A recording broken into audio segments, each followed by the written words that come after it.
परमेश्वर का नाम का महिमा हो। आज 9 अप्रैल 2025। आइए आज हम मनन करें यिर्मयाह भविष्यवक्ता की पुस्तक 33 अध्याय 12 वाक्य से 26 वाक्य तक। 16 वाक्य में इस प्रकार कहते हैं, उन दिनों में यहूदा बचा रहेगा और यरूशलेम निडर बसा रहेगा और उसका नाम ये रखा जाएगा, अर्थतः यहोवा हमारी धार्मिकता।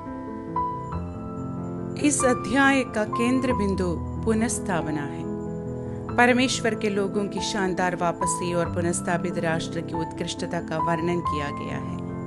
पुनर्स्थापना एक ऐसा विषय है जिसे पूरे बाइबल में देखा जाता है। परमेश्वर व्यवस्था विवरण की पुस्तक 30 अध्याय 3 वाक्य में अपने लोगों को पुनर्स्थापना का वादा करता है। यहोवा तुम्हारा परमेश्वर तुम्हें वापस लाएगा और तुम्हें फिर से इकट्ठा करेगा। एक उद्धारक की आशा अय्यूब की पुस्तक 19 अध्याय 25 वाक्य में ही थी। मैं जानता हूं कि मेरा उद्धारक जीवित है। एफेसियों की पत्री 1 अध्याय 7वां वाक्य में लिखा है, उसमें हमें उसके लहू के द्वारा छुटकारा, अर्थात हमारे अपराधों की क्षमा उसके उस अनुग्रह के धन के अनुसार मिला है जो उसने हम पर बरसाया है। 33 अध्याय 26 वाक्य में लिखा है, परंतु मैं उनके विपरीत में उन पर दया करके उनको बंधुआई से लौटा लाऊंगा। मुक्तिदाता, मुक्ति और पुनर्स्थापना ये प्रमुख विषय है जिन्हें इतनी स्पष्टता से प्रस्तुत किया गया है कि हम परमेश्वर की विश्वास योग्यता और दया पर भरोसा कर सकते हैं और अपने जीवन की पुनर्स्थापना के लिए उस पर पूरे विश्वास के साथ भरोसा कर सकते हैं। जब शैतान चोरी करने, मारने और नष्ट करने आता है तो यीशु मसीह छुड़ाने और पुनर्स्थापित करने आता है। यीशु मसीह की मृत्यु और पुनर्स्थापना के माध्यम से परमेश्वर पूरी दुनिया को पुनर्स्थापना प्रदान करता है। जो जीवन नष्ट हो गए हैं, बिखर गए हैं, उन्हें क्रूस के नीचे फिर से बनाया जाता है।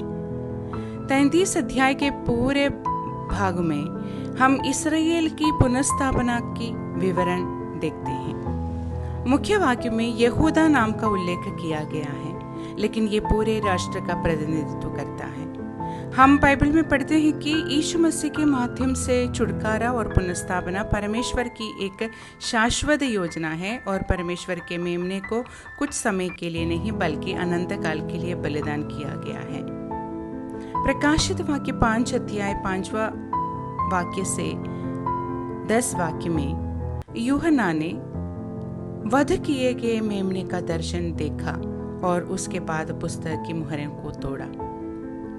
प्रकाशित वाक्य 5 अध्याय के 9वां वाक्य में उन्होंने एक गीत गाए जिसमें कहा गया है, पुस्तक लेने और उसकी मुहरें तोड़ने के योग्य तू ही है, क्योंकि तूने वध करके अपने लहू से हर एक कुल और भाषा और लोग और जाति के लोगों को परमेश्वर के लिए मोल लिया है। तूने उन्हें हमारे परमेश्वर के लिए एक राज्य और याजक बनाया है और वे पृथ्वी पर राज्य करेंगे।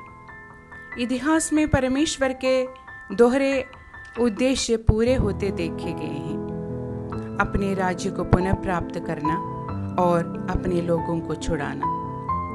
प्रकाशित वाक्य 5 अध्याय 6 वाक्य में जिस मेमने को चित्रित किया गया है उसके 7 सींग है। सींग शक्ति, सामर्थ्य और शासन करने के अधिकार का प्रतीक है।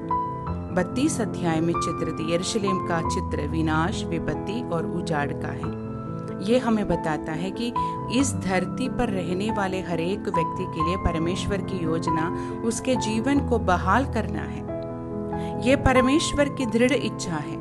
अपने लोगों की पुनर्स्थापना करने में परमेश्वर के दृढ़ संकल्प को व्यक्त करने के लिए वो दिन और रात के उस निरंतर चक्र का उदाहरण देता है जिसे उसने बनाया है।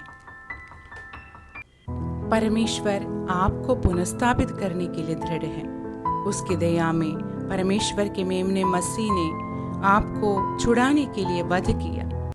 उसका लहू अभी भी आपकी ओर से छुटकारे की कीमत चुकाने के लिए उपलब्ध है। यीशु मसीह इतना शक्तिशाली है कि वह आपको किसी भी गढ़ से छुड़ा सकता है जिसमें आप अभी भी हैं, चाहे वह शराब, नशीली दवाएं, अनैतिक कार्य, विद्रोह, अनियंत्रित क्रोध, पैसे के लिए जुनून, चोरी, कुछ भी हो, ताकि आप घोषणा कर सकें यहोवा मेरी धार्मिकता है। परमेश्वर के पास आने का सिद्धांत वही रहता है। यिर्मयाह की पुस्तक 33 अध्याय उसका 3 वाक्य में इस प्रकार कहता है, मुझसे प्रार्थना कर और मैं तेरी सुनकर तुझे बड़ी बड़ी और कठिन बातें बताऊंगी जिन्हें तू अभी नहीं समझता।